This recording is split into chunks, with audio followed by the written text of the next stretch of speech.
Picture this. It's a Friday night. Oh, the classic scenario. Yeah, exactly. You are completely exhausted from a long week. You are literally starving. And you are currently sinking into the absolute most comfortable spot on your couch. We have all been there. Right. So you pull out your phone, you tap a brightly colored icon, you press, I don't know, a few buttons to choose your meal, and you set the phone face down on the coffee table. And you just wait. You just wait. Then, about 20, maybe 30 minutes later, a stranger arrives at your front door and hands you a perfectly hot, custom-made pizza. It's amazing. It honestly feels like magic. You press a button on a piece of glass, and hot food just manifests in your living room. Yeah, we totally take that modern convenience completely for granted. We really do, but the truth is, the millisecond your finger taps that place order button, you are kicking off an incredibly complex, high-stakes digital ballet behind the scenes. Oh, absolutely. The underlying mechanics required to make that so-called magic happen seamlessly, without the entire network just buckling under the pressure, are frankly staggering. And the stakes are only getting higher, right? Yeah, much higher. Just to ground this and why this matters to you, the listener, consider a statistic from our source material today.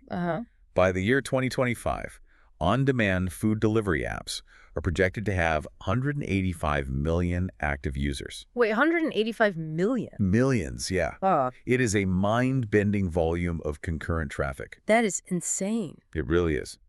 Handling that scale where millions of people are simultaneously hungry, cranky, and demanding immediate service requires an absolutely flawless architectural foundation. Which is exactly why we're here today. Welcome to the deep dive. Today, we are relying on a single, highly detailed source serving as our guide. It's a great one, too. Yeah, it's a comprehensive industry manual by Enatega, and it's focused specifically on food delivery app architecture. Our mission today is to completely pull back the curtain on how giants like Uber Eats, DoorDash, and Grubhub actually work under the hood. To see what's actually happening when you press that button. Exactly. We want to understand the literal blueprint of on-demand convenience and how these companies handle millions of transactions a second without their servers, just bursting into flames. Which is a very real risk, by the way. Okay, let's unpack this. We tend to think of a food delivery app as just a digital menu, like just a storefront you scroll through. A lot of people do, yeah. But as we'll see, it's actually much more like a high-speed air traffic control center, where one drop signal or delayed ping means your extra crispy fries end up cold in entirely the wrong zip code. That is a perfect analogy. The first barrier to understanding how that air traffic control center operates is getting past the one app illusion. The one app illusion. Yeah. When you open that delivery platform on your phone, you aren't just using one isolated piece of software. You are actually triggering a synchronized ecosystem of 4 distinct, totally separate applications. Wait, really? I mean, I always assumed my app just, talked to a computer at the restaurant or something. Most people do. But you're saying that the front of house app on my phone is only a quarter of the actual digital footprint. Exactly. The Enatega guide breaks down the architecture into 4 vital interfaces, and each one is built for a completely different environment. Okay, lay them out for me. So first, there is the customer app. That's your interface on the couch. The one I'm using to order the pizza. Right. It is heavily focused on user experience. So high-resolution photos, smooth scrolling, secure payment portals. And that highly addictive map where you watch the little car icon drive down your street. Oh yeah, the map is crucial. But that's just the customer side. The kitchen environment is radically different. Well, sure. I mean, a chef isn't scrolling through high-res photos on an iPhone. They are likely dealing with, a greasy tablet next to a deep fryer. Exactly. Which is why the second interface is the restaurant app. It strips away all the glossy marketing and focuses purely on workflow. So it's more like a digital ticket rail. Pretty much. Kitchen staff use this to manage the incoming queue of tickets, accept or reject orders based on inventory, and instantly update menu availability. Oh, so if they run out of pepperoni, one tap on their app instantly removes it from your customer app? Yes. They also use it to throttle demand, signaling the system to pause incoming orders when the kitchen is completely overwhelmed. That makes total sense. So that's 2. What's a third? Then you have the third environment, which is arguably the most chaotic of them all, the rider app. Oh, the driver's tool. Yeah. They're moving at 60 miles an hour, dealing with glare on their windshield, traffic, you name it. So their interface needs to be incredibly minimalist. I imagine they can't be fiddling with drop-down menus while driving. No, absolutely not. It is entirely built around GPS navigation, rapid order acceptance, and really simple status toggles. Like just swiping to say they picked it up? Exactly. A driver needs to be able to mark an order as picked up or arrived without taking their eyes off the road for more than a fraction of a second. Okay, so we have the customer on the couch, the restaurant in the heat of the kitchen, and the rider out on the road. That's 3. But someone or something has to actually police this entire operation. There has to be like a master control room overriding things if a driver goes rogue, right? Or handling customer refunds if a restaurant unexpectedly shuts down halfway through an order. Yeah. So that's the 4th app. That is the 4th pillar, the admin dashboard. It's the omniscient control room, usually accessed via a desktop web portal by the platform's operations team. So this is where the actual company employees are working. Yes, it oversees all users, all restaurants, and all riders. It handles the broad stroke content management and the payout structures. Basically making sure everyone gets paid. Exactly. And it also runs complex analytics to spot macro trends, like, say, a sudden spike in burger orders in a specific neighborhood. Oh, interesting. What's fascinating here is that strictly separating these 4 components is actually a critical design principle. Why is that so critical? The source explicitly warns that attempting to bundle these differing functions into one monolithic application is a massive architectural mistake. It just gets too complicated. Yeah, it leads to tangled code, a horrible user experience, and a ton of friction. Well, I can see how blending a chef's rapid ticket system with a customer's payment portal would be an absolute nightmare. It would be a mess. But hang on, I have a question. If I have 4 completely different apps running on entirely different operating systems, like my iOS phone, a kitchen's Android tablet, the driver's phone, and an admin desktop, how do they sync up? That's the million-dollar question. Syncing them in real time sounds structurally impossible. Like, if the restaurant hits, food is ready, but the driver's app doesn't refresh for 5 minutes because of a laggy connection, my pizza sits on a counter and gets cold. Which ruins the whole business model. Right, so how do they actually communicate without that delay? It can't just be a massive shared database that they all refresh every 10 seconds, right? No, definitely not. If they relied on constant manual refreshing, the servers would literally crash from the volume of requests. So how do they do it? They achieve that instant sync through highly optimized backend services. This is what the source calls the brains of the operation. Brains. Yeah, Okay. yeah. Rather than the apps constantly asking the server, is there an update? Is there an update? Is there an update? The architecture utilizes persistent connections. Like what? Things like WebSockets or event-driven triggers. So the millisecond the chef taps order ready, that event fires a signal to the backend. And the backend just knows who to tell. Exactly. It instantly pushes a notification down the open pipeline directly to the driver's screen and simultaneously to your phone on the couch. Wow, so the backend is basically the central nervous system, and sitting right in the middle of it is the database. A very, very powerful database. One that is processing highly sensitive, incredibly diverse data in literal milliseconds. Right, because it's doing different things for everyone at the exact same time. Exactly. Yeah. For you, it is validating your session token, pulling your saved addresses, and processing your encrypted credit card. And for the restaurant. For the restaurant, it is constantly cross-referencing live inventory. And the rider. For the rider, it is constantly logging real-time spatial coordinates. It requires a database structured to handle massive read and write operations concurrently without locking up. That handles the internal data, which makes sense. But earlier, we talked about watching the little car icon move on a map and processing credit cards. Yeah. A food delivery startup, even a super well-funded one, is not launching their own global satellite mapping system. Definitely not. Nor are they building a bespoke banking network from scratch just to sell a burrito. Right. That would be completely unfeasible. They rely heavily on what we can call the outsiders. The outsider. Yes. Application Programming Interfaces, commonly known as APIs. Ah, APIs. We hear about those a lot. APIs are essentially standardized digital bridges that allow 2 completely different software systems to talk to each other safely. So they don't have to invent a new map. Exactly. Instead of reinventing the wheel, the delivery app's backend pings Stripe or PayPal's API to securely process the payment. So the heavy lifting of banking compliance is entirely offloaded. Completely offloaded. Right. And for routing and that moving car icon you love, they plug into Google Maps or Mapbox APIs. Right. They send the rider's raw GPS coordinates to Google, and they receive back optimized turn-by-turn directions and estimated arrival times. Okay, now I have to push back on the strategy a little bit. Go for it. If I am building a multi-million-dollar food delivery platform and I am heavily leaning on an external map API and an external payment gateway, I don't really own my core product, do I? Well, you own the logistics and the user base. Yeah. But what happens when those third-party services crash? If Google Maps goes down, my drivers are driving blind. If Stripe goes down, I can't accept money. That is a very valid fear. Why not build these tools in-house so you actually control the entire ecosystem? Aren't these apps basically building a mansion on rented land? I get that argument. Yeah. But the cost and the regulatory nightmare of building a proprietary payment processor, let alone a global mapping system, would literally bankrupt a delivery startup before they ever launched. Okay, fair enough. It's too expensive. Way too expensive. The integration of APIs is economically necessary. However, to your point, the Enatega source actually flags your exact concern as a major vulnerability. Really? So it is a risk? A huge one. Over-reliance on third-party services without a safety net is listed as a fatal architectural mistake. So how do they mitigate it? A robust system must be designed with disaster recovery and automatic fallbacks. Meaning if the primary payment gateway crashes, the system instantly automatically switches to a backup API like Square or Braintree. Precisely the mechanism. So the customer never even notices the hiccup. Because if they do notice... Exactly.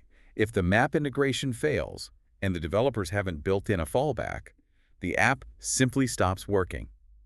The rider can't find the restaurant, the customer can't see the rider, the system locks up. And people are hungry. People are hungry, they get angry, they abandon their carts, and they just switch to a competitor's app. That is lost revenue and a burned user that you are likely never getting back. Exactly. You just lost a customer for life because of a third-party crash. Here's where it gets really interesting, though. When you are building one of these platforms, you have to make literal foundational structural choices before you write a single line of code. It's true. The blueprint is everything. And those developer choices directly impact whether you, the listener, actually get your food on time during a Friday night dinner rush. Choosing your app's code structure is exactly like choosing a building type. That's a great way to put it. According to the guide, the most basic option developers have is the monolithic architecture. Yeah, the monolith is the traditional starting point for most software. To use a building analogy, a monolithic architecture is like a studio apartment. Everything. The order processing, the payment gateways, the user profiles, the delivery tracking, the push notifications. It is all tightly packed into one single interconnected room. It's all just one giant code base. One code base. Yeah. And the source notes this is fantastic for beginners. It's relatively cheap to build, costing maybe, $5,000 to $10,000 for a basic app? Around there, yeah. And a small team can launch it incredibly fast. But the downside is terrifying. If the plumbing breaks in a studio apartment, the whole place floods. Exactly. Because all the code is tangled together, a minor bug pushed to, like the menu updating feature, might accidentally crash the payment gateway. Yes. When a monolith fails, the entire application goes offline. All 4 apps. Every single one of the 4 apps we discussed goes completely dark. That is terrifying for a business. It is. So to mitigate this as a company grows, the source presents a transitional step called the modular monolith. Okay, what is that? Like putting up drywall in the studio apartment. Exactly. It is still a single code base, a single house, but the developers build distinct walls. They logically separate the code into modules. Oh, I see. So you have the order module over here, the payment module over there, the delivery module in another section. So it's more organized. It is much cleaner and way easier for a growing engineering team to maintain. But the catch is, it still runs as one single process on a single server. Ah. So if the server maxes out its memory, the whole thing still crashes. Right. The whole house still burns down, even if it has separate rooms. Which brings us to the ultimate heavy hitter for the tech giants, the microservices architecture. This is the big leagues. If a monolith is a studio apartment, a microservices architecture is a sprawling, multi-wing estate. Right. In this setup, every single feature runs as a completely separate, independent application, often on entirely different servers. Yes. The payment service is completely isolated from the user profile service, which is totally isolated from the notification service. They're essentially distinct mini-apps that only communicate with each other through very strict, predefined APIs. So they aren't tangled up at all. Exactly. And this is the architecture that platforms like Uber Eats or DoorDash rely on. It must be super reliable. The key advantage here is extreme scalability and fault tolerance. Give me an example. Okay, so if you have a massive surge in orders on, say, Super Bowl Sunday, You don't need to duplicate your entire massive application to handle the load. Oh, because only the order feature is getting slammed. Exactly. You only need to scale up the orders microservice, leaving the user profile microservice running normally on its own server. That is brilliant. And furthermore, if the payment microservice temporarily crashes, the rest of the app stays alive. So I can still use the app. Customers can still browse menus and add items to their carts while the payment service reboots silently in the background. They might not even notice an issue. But wait, I'm looking at the cost estimates in the Enatega guide, and honestly, $100,000 or more for a microservice setup sounds like absolute overkill for a startup. It is a massive investment. Right. Like if I am launching a local delivery app tomorrow, I'd much rather just build the studio apartment, get to market in a month, and save my capital. Why burn cash early on a sprawling estate when I only have 100 users? If we connect this to the bigger picture, you are hitting on the exact paradox that kills many tech startups. Really? How so? The guide highlights that businesses frequently fail because they mismatch their growth stage with their architecture. Ah. If a brand new startup chooses microservices too early, they absolutely bleed money on infrastructure and complexity they just don't need yet. They are paying for an estate they don't have the furniture for. Right. They spend 6 months building a system to handle 1 million users, run out of cash, and launch to nobody. But the reverse is just as deadly, isn't it? Oh, absolutely. If a rapidly growing company is acquiring thousands of users a week and they stick to a monolith for too long, their code base becomes incredibly rigid. It becomes a fragile mess. The developers become terrified to update anything because one wrong line of code brings down the entire network. Exactly. The technical debt mounts, the system limits their ability to scale, and eventually it collapses under its own weight right when the company is gaining maximum momentum. So timing is everything. The transition from monolith to microservices is a painful, expensive necessity for any app that achieves real scale. You just have to know when to make the jump. And when we talk about scale and weight, we have to talk about the ultimate stress test. The dinner rush. Yes, the absolute most dangerous time for any food delivery app is the Friday night rush hour.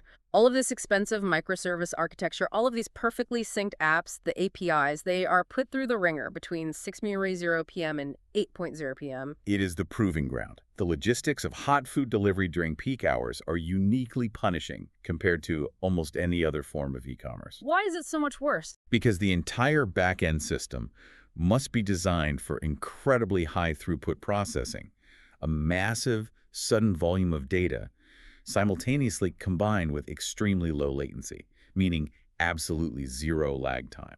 I want to dig into that distinction. Because on the surface, delivering a physical item seems the same across the board. It seems like it. Yeah.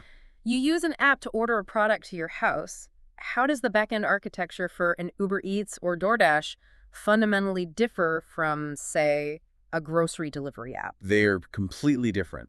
But isn't calculating the route for a bag of apples essentially the exact same algorithmic challenge as delivering a hot burger? From a structural and architectural standpoint, they're entirely different beasts. The Enatega guide provides a fantastic comparison chart to illustrate this. Okay, walk me through it. Let's start with the order frequency. Food delivery is a high-frequency action. A single user might order daily or multiple times a week, creating a constant stream of new independent transactions. Grocery delivery is medium frequency. It's usually a weekly or bi-weekly large batch shop, resulting in fewer but larger data packets. Okay, so the sheer volume of database entries is just inherently higher for restaurants. Far higher.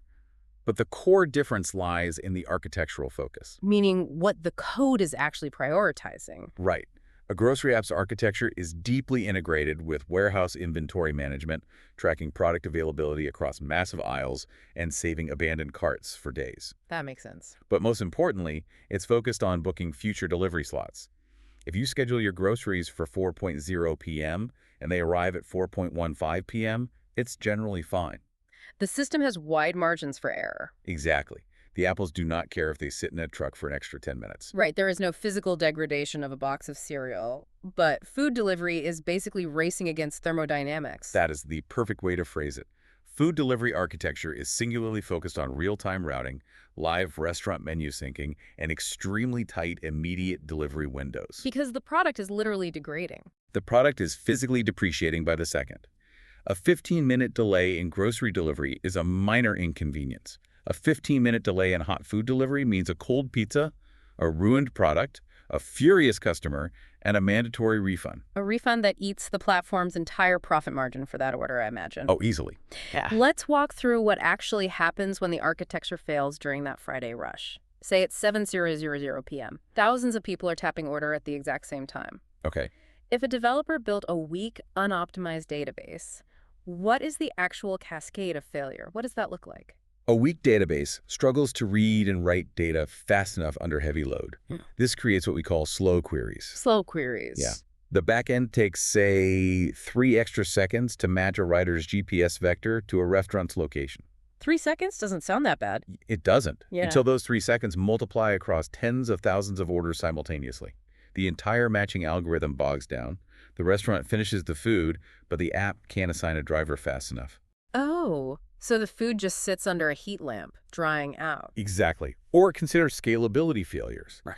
If a monolithic architecture can't handle the traffic spike, the central server simply maxes out its processing power. And then what? The app freezes on the customer's phone, the kitchen tablet stops receiving tickets entirely, and drivers are left stranded out on the road without routing data. The whole system goes dark right when demand is highest. That is a nightmare. And beyond just bad performance, the source explicitly warns that cutting corners on security architecture like weak authentication protocols leaves all this hypersensitive data vulnerable. It's a huge target for hackers. When servers are overloaded, security checks can sometimes time out or fail open, leading to data breaches and fraud. Which is catastrophic. A cold pizza is bad, but leaking your user's credit card data destroys trust permanently. You will not recover from that. So what does this all mean? We started this deep dive by looking at a simple magical button on your phone. And it turns out it's not magic at all. No, it turns out that button is just the sleekest exterior panel of a meticulously crafted, multi-tiered digital machine. A very fragile machine. Yeah. It is a machine designed to balance thousands of constantly shifting independent variables. Everything from the exact time it takes a specific kitchen line to fry an egg, to the real-time GPS coordinates of a driver navigating sudden city traffic. To the encrypted microsecond handshake with your bank. Right. And it executes this across 4 entirely distinct user interfaces simultaneously without missing a beat. It completely reframes the user experience, doesn't it? It really does. I mean, the next time you order takeout, you can appreciate the sheer scale of the invisible high-speed communication bouncing around the city. It is a symphony of third-party APIs, modular architectures, and highly optimized databases, all working furiously just to save you a trip to the kitchen. It's incredibly impressive. But before we wrap up, I want to toss this back to you. Deep in the source's FAQ section, it touches on the future of this architecture, specifically the integration of artificial intelligence. Oh, yes. The AI question. How does AI actually shift this landscape? Well, the guide notes that AI-based food delivery apps are already utilizing machine learning models to analyze your specific order history. Like knowing I ordered pizza every Friday. Exactly. It looks at your preferred delivery times, broad neighborhood trends, and uses that to optimize routes and recommend meals. But this raises an important question for you, the listener, to chew on. I'm intrigued. If the back-end architecture and these AI models become powerful enough to perfectly predict your real-time hunger, your daily routine, and exactly what you are craving based on your historical data, Yeah. how long until the customer app interfaces we know it becomes entirely obsolete? Wait, obsolete? Yeah. Will the architecture of the future simply bypass the menu entirely, automatically ordering your favorite food for you, and having a hot pizza arrive at your door before you even consciously realized you were hungry? Oh, wow. Imagine that. The magic button doesn't just work instantly, the architecture presses it for you. It's entirely possible. Thank you all so much for joining us on this deep dive. Next time you sink into that couch on a Friday night and open your app, we hope you think about the intense digital ballet happening right in the palm of your hands. It's a lot to think about. Keep that futuristic image of the AI predicting your pizza order in mind, and we will see you next time.